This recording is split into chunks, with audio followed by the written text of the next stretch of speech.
Danny Welbeck's Chelsea medical could turn a surprise striker move into an official signing.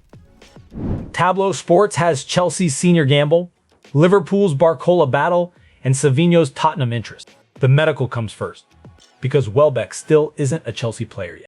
Chelsea are at least dealing with a real club agreement.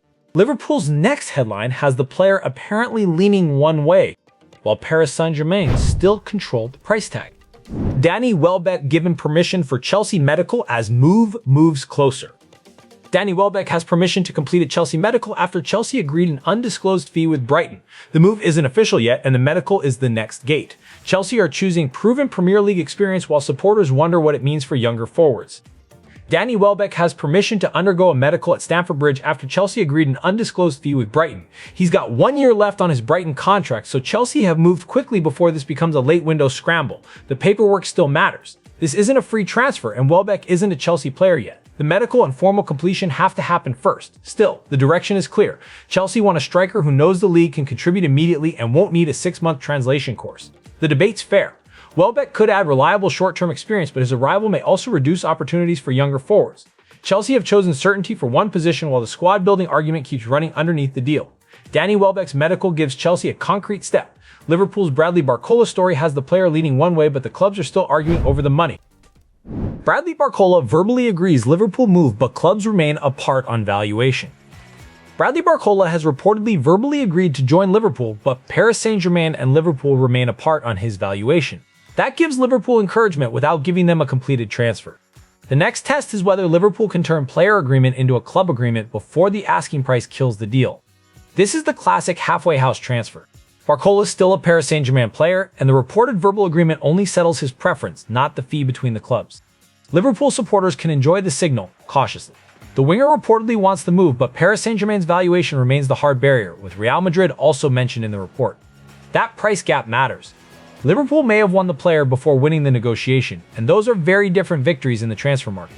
No fee's been agreed, and Barcola isn't a Liverpool player. Until that changes, this is leverage, pressure, and a very expensive argument still waiting for a number. Barcola's story shows the player can be ahead of the clubs.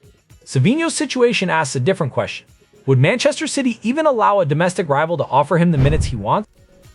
Savinho open to leaving Manchester City and keen on Tottenham move. Savinho's reported openness to Tottenham is a playing time signal, not evidence of advanced negotiations. Tottenham could offer a clearer route to regular Premier League football, but Manchester City still hold the decision. A move involving a direct domestic rival would need more than player enthusiasm and a good presentation deck. Manchester City winger Savinho is reportedly open to leaving the club and keen to join Tottenham. No fee's been agreed, no transfers been completed, and the report concerns interest rather than advanced negotiations. That distinction is doing a lot of work here. For Savinho, the appeal's easy to understand. A talented winger can spend a season learning from an elite squad, then discover that learning from the bench doesn't satisfy anyone forever. Tottenham could offer a more regular Premier League role if their attacking plan gives him consistent starts rather than carefully managed cameos. City's position is the difficult part. They need to decide whether Savinho remains useful as squad depth, whether a loan or permanent move makes sense, and whether sending him to Tottenham could strengthen a rival. The player's keen, but the club's approval is the locked door. Tottenham supporters should enjoy the possibility without treating it as a signing. At this stage, Savinho's still a Manchester City winger, and the market has produced interest, not an agreement. The window now takes a sharp left turn, from negotiations to body art. Marc Cucurella has delivered the sort of football story that makes transfer watchers briefly remember players are human. Marc Cucurella gets tattoo of Spain coach Luis de la Fuente. Cucurella's tattoo is a personal promise fulfilled, not a transfer signal. The supplied evidence gives no current club information and nothing connecting the story to Jack Grealish or Manchester City. A dramatic image can travel faster than a serious market update, which is precisely why the distinction matters. Spain defender Marc Cucurella has got a tattoo of Luis de la Fuente after promising to do so for the coach who helped lead Spain to the World Cup title.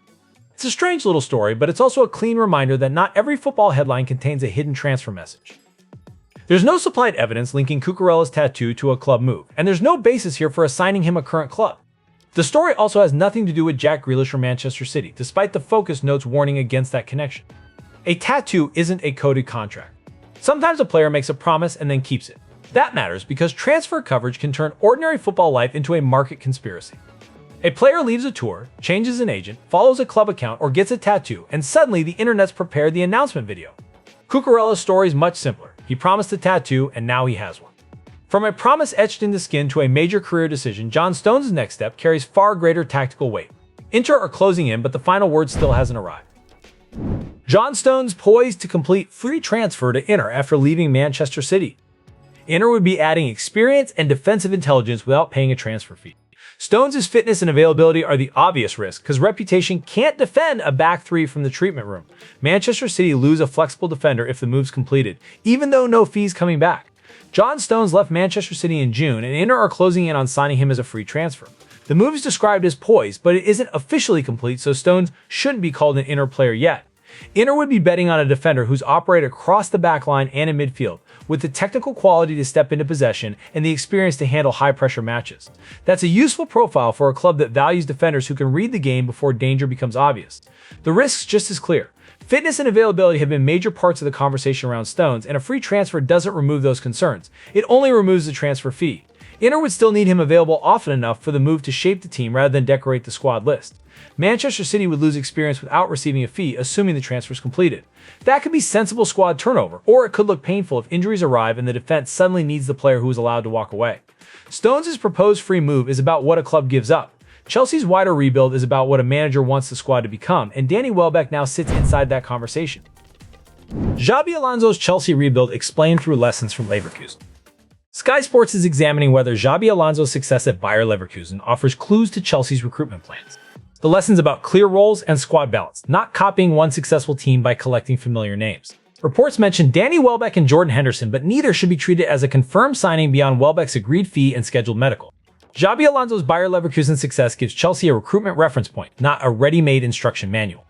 Sky Sports is examining whether his clear roles, controlled spacing, and work without the ball can shape Chelsea's rebuild. Football's photocopier has never been as reliable as clubs think. Reports say Chelsea are looking at Danny Welbeck and Jordan Henderson, although Henderson isn't confirmed and Welbeck still needs to complete his medical before the transfer is official. Welbeck's possible arrival would add experience to a young squad, but the bigger test is whether every player has a role that survives pressure. Chelsea can't copy Leverkusen and expect the same football at Stamford Bridge. Alonso's plan will be judged by how the squad functions when possession's lost, not by how impressive the shopping list looks.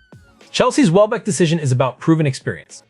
Barcelona's interest in Eli Jr. Kroupi points toward the opposite age profile, but Barcelona's Eli Jr. Kroupi decision could become the market's biggest valuation test. Eli Jr. Kroupi could be Barcelona's alternative to Julian Alvarez. Kroupi is a possible Barcelona alternative, not a confirmed target who's received a formal offer. Bournemouth's insistence that he isn't for sale gives the story a hard negotiating edge. The reported £110 million valuation makes this a question about Barcelona's finances as much as their attacking plan. Barcelona reportedly view AFC Bournemouth forward Eli Jr. Kroupi as a possible alternative in attack. Bournemouth insists the 20-year-old isn't for sale, and the club reportedly values him at £110 million. There's no formal Barcelona offer in the supplied information. That price changes the tone immediately. Barcelona may admire Kroupi's age and potential, but a reported £110 million valuation would force them to choose between a next-generation forward and the financial limits surrounding the move. The club's interest can be genuine while the deal remains extremely difficult. Kroupi is still an AFC Bournemouth forward. He hasn't become a Barcelona player, and describing him as Julian Alvarez's replacement would run ahead of the evidence. The report says alternative, not agreement. Bournemouth's position sensible from their side. If they believe the player's value is rising, insisting he isn't for sale is a way to resist early pressure. Barcelona may have to decide whether the younger option is worth the cost or whether a more established striker fits the immediate need better. Kroupi shows how quickly a target becomes a valuation argument. The wider Premier League assessment now gives us the useful map. Which squad gaps could turn that argument into late window panic? Where all 20 Premier League clubs should strengthen before the season. An Opta analyst assessment identifies midfield as a need for Manchester United and Arsenal, a winger for Liverpool, and a goalkeeper for Chelsea. Those are recommendations, not official club priorities or confirmed negotiations. The useful question is whether current transfer activity actually fixes each club's exposed position.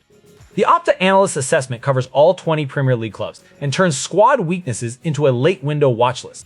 Manchester United and Arsenal are advised to strengthen midfield, Liverpool need a winger, and Chelsea require a goalkeeper. Those are assessments, not confirmed negotiations. Liverpool's winger recommendation sits beside the reported Bradley Barcola interest, but a squad need doesn't create a transfer fee. Barcola has reportedly agreed personal terms, while Paris Saint-Germain and Liverpool remain apart on valuation. A neat tactical fit can still collapse in the finance department. Chelsea's striker headline makes the goalkeeper recommendation harder to ignore. Welbeck could address one short-term need, but another exposed position remains. Clubs love solving the loud problem while the quiet one waits until August sends the bill. The Premier League checklist is about squad gaps. Italy's change is about authority, identity, and whether a familiar manager can restore the cohesion supporters remember from his first spells. Roberto Mancini returns as Italy head coach with Claudio Ranieri as technical director. Roberto Mancini's return gives Italy experience, but it doesn't guarantee a repeat of the past. Claudio Ranieri's appointment as technical director adds another senior football voice beside the head coach. The key tensions whether familiarity helps Italy rebuild or traps the team inside old expectations. Roberto Mancini has agreed to return as Italy head coach for a second spell, replacing Gennaro Gattuso. Claudio Ranieri will become technical director, taking over that role from Paolo Maldini. This is a national team appointment, not a club transfer story, and the distinction matters because Italy's player choices will now be shaped by a new leadership structure. Mancini's first tenure gives supporters a clear emotional reference point. They remember the organization, the confidence, and the tournament-winning run. But football doesn't preserve old chemistry in a jar. The returning coach must build a new group around the players available now, while Ranieri's technical role adds a senior layer between the federation and the squad. Italian fans are right to ask whether this is a carefully chosen reset or a return to a familiar answer because the federation needed a recognizable name. The appointment itself confirms the direction. Mancini replaces Gattuso and Ranieri replaces Maldini as technical director. The next evidence will come from selections, roles, and the way Italy handles pressure when the old memories stop helping. Italy has reached for a familiar name with a new job. The final story brings family football back into view, but Frankie Terry's challenge is making sure the surname doesn't do all the talking. The other Terry, John's nephew and Paul's son, making his own mark. Frankie Terry comes from a famous football family, but the supplied story is about his own progress. The family connection creates attention before he's had the chance to define himself publicly. Football heritage opens doors, but performances decide whether the conversation lasts. Football's always been the family business for Frankie Terry, according to his interview with Sky Sports. He's John Terry's nephew and Paul Terry's son, which means his surname arrives before he does. That can create opportunities, but it also creates a level of scrutiny most young players would rather avoid. The useful part of the story is that Frankie is being presented as someone making his own mark, not as a replacement for either relative. The supplied facts don't give us a club move, a transfer fee, or a completed senior breakthrough, so there's no reason to turn this into a manufactured transfer tale. Family football stories can become sentimental very quickly. The harder reality is less tidy. Every performance is judged against a surname with serious weight behind it. Frankie Terry has to build a football identity that survives even when the comparison headlines fade, and that process is only beginning. Danny Welbeck's Chelsea medical could turn a surprise striker move into an official signing, but the transfer still needs medical clearance and formal completion. Next, we'll follow the decision that breaks Liverpool's Barcola valuation deadlock.